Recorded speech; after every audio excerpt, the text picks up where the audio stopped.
సుఖప్రాప్తి దుఃఖ నివృత్తి. పుణ్య సముపార్జన వలన చేసుకున్న పుణ్యం వలన సుఖం కలుగుతుంది. అది ఇహపర సుఖాలు. ఇహలోకంలో దైన్య స్థితి లేని జీవనం, పరంలో ముక్తి. ఆ సచ్చిదానంద ఘనమైన ఆ పరమాత్మ స్వరూపం దుర్గాష్టమి అనబడే మహాష్టమి నాడు భద్రకాళిగా అవతరించింది అని దేవి భాగవతం చెప్తుంది. తత్రాష్టమ్యాం భద్రకాళి దక్షయజ్ఞ వినాశిని ప్రాదుర్భూత మహాఘోర యోగిని కోటి విస్సహాని. కోటి యోగిని గణములతో కూడి ఆ దుర్గా భద్రకాళిగా ప్రాదుర్భావం చెంది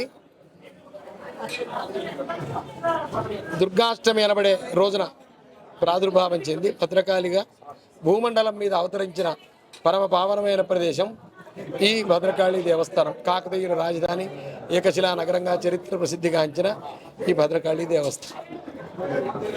శరత్కాలే మహాపూజ క్రియతే యాచవార్షికి తస్యాం మమైతన్మాహాత్మ్యం శ్రుత్వా భక్తి సమన్విత సర్వాబాధా వినిర్ముక్తో ధనదాన్య సుతాన్విత మనుష్యో మత్ప్రసాదేన భవిష్యతి న సంశయ. ఈ శరత్కాలంలో మనం ఇందాకే అనుకున్నాం, మనకు కావలసింది సుఖప్రాప్తి దుఃఖ నివృత్తి.